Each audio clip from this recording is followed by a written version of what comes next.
Hi friends, welcome to ஜஸ்னிட் channel. இன்றைக்கி நாம் ஐயனார் துணை சீரியல் எபிசோட் தான் பார்க்க போகிறோம். வாங்க பார்க்கலாம். அதுக்கு முன்னாடி ஒரு சின்ன ரீகேப் பார்த்துடலாம். இன்றைக்கி பல்லவனுக்கு காலேஜில் ஃபங்க்ஷன் நடக்குது. ஸோ அதுக்காக எல்லாரையும் இன்வைட் பண்ணியிருப்பார், வீட்டில் இருக்கவங்க எல்லாரையும்.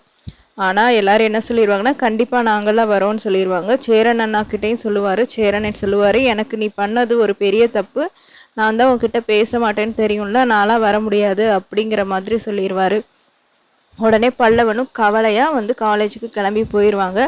நிலா என்ன சொல்லியிருப்பாங்கன்னா, மத்தியானம் தானே ஃபங்க்ஷன், நாங்களாம் கண்டிப்பாக வரோம், சேரன் அவையும் கூட்டிகிட்டு தான் வருவோம், நீ போ அப்படின்னு சொல்லி சந்தோஷமாக போன்னு சொல்லி அனுப்பிச்சி வச்சுருவாங்க. அதுக்கப்புறம் ஃபங்க்ஷனோட இதில் காட்டுறாங்க. ஸோ அந்த ஆடிட்டோரியமில் எல்லோரும் உட்காந்துருக்காங்க. ஸோ ஜட்ஜஸ் எல்லாம் இருக்காங்க. அப்போது பல்லவனுக்கு ப்ரைஸ் கொடுக்குற டைம் ஆகுது. ஸோ எல்லாருமே ப்ரைஸ் வாங்கிட்டு இருக்காங்க. கீழே பார்த்தீங்கன்னா நிலா, சோழன், பாண்டியன் எல்லாம் உட்காந்துருக்காங்க. பல்லவனை கூப்பிட்றாங்க, இந்த மாதிரி காம்படிஷன்லாம் வின் பண்ணியிருக்காரு, வாங்க ப்ரைஸ் வாங்கிக்கோங்கன்னு சொல்லிட்டு ஒவ்வொரு ப்ரைஸாக கூப்பிட்றாங்க. எல்லாத்துலேயுமே ஃபஸ்ட்டு ப்ரைஸ் வாங்குறாரு. யாருன்னா பல்லவன். இதுக்கு காரணம் என்னென்னா, சேரன் அண்ணாக்கிட்ட கண்டிப்பாக நல்ல பேர் எடுக்கணும், அவரை ரொம்ப பெருமைப்படுத்தணும், அவரை நான் ரொம்ப தலைகுனிவுக்கு ஏற்பாடு ஆல்ரெடி ஒரு பிரச்சனை பண்ணியிருந்தேன்.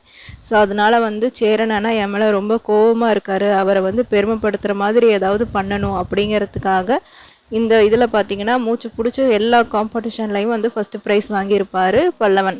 இதை பார்த்ததும் சோழனுக்கு ரொம்ப சர்ப்ரைஸ் ஆகிடும். என்னது எல்லா காம்படிஷன்லையும் ஃபஸ்ட்டு ப்ரைஸ் வாங்கியிருக்கானே அப்படின்னு சொல்லிட்டு கீழே நிலா எல்லோரும் ரொம்ப சந்தோஷப்படுவாங்க.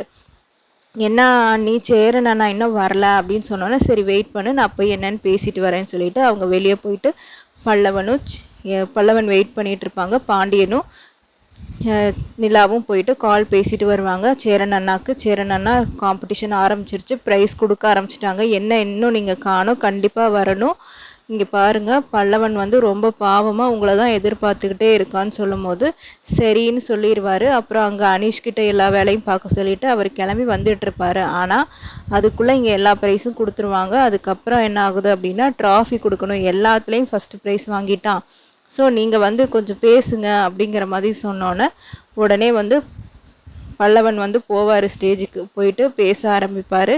அப்போ பார்த்தீங்கன்னா கரெக்டாக சேரனா கதவுக்கிட்ட வந்துடுவார். அதை பார்த்தோன்னே பல்லவனுக்கு ஒரே சர்ப்ரைஸ் ஆகிடும். அப்பாடா அண்ணா வந்துட்டார் அப்படின்னு சொல்லிட்டு ரொம்ப ஹாப்பி ஆகிடுவான். கரெக்டாக அவங்களும் நல்லா அழகாக ட்ரெஸ் பண்ணிவிட்டு வந்துடுவாங்க. வந்துட்டு அங்கே கதவுக்கிட்ட நின்று அவர் இவங்க ப்ரைஸ் வாங்குறத பார்த்துட்டு ரொம்ப கிளாப் பண்ணி சர்ப்ரைஸ் ஆவார் அவருமே. நம்ம தம்பியா இப்படி அப்படிங்கிற மாதிரி. ஸோ அதுக்கப்புறம் என்ன ஆகுதுன்னா, அவரும் கண் கலங்குவார். உடனே பல்லவன் போய் ஸ்டேஜ் ஏறி பேச ஆரம்பிப்பார். எனக்கு இந்த மாதிரி நான் எல்லா ப்ரைஸும் வாங்குறதுக்கு காரணம் என்னோடய அண்ணா தான் அப்படின்னு சொல்லுவார்.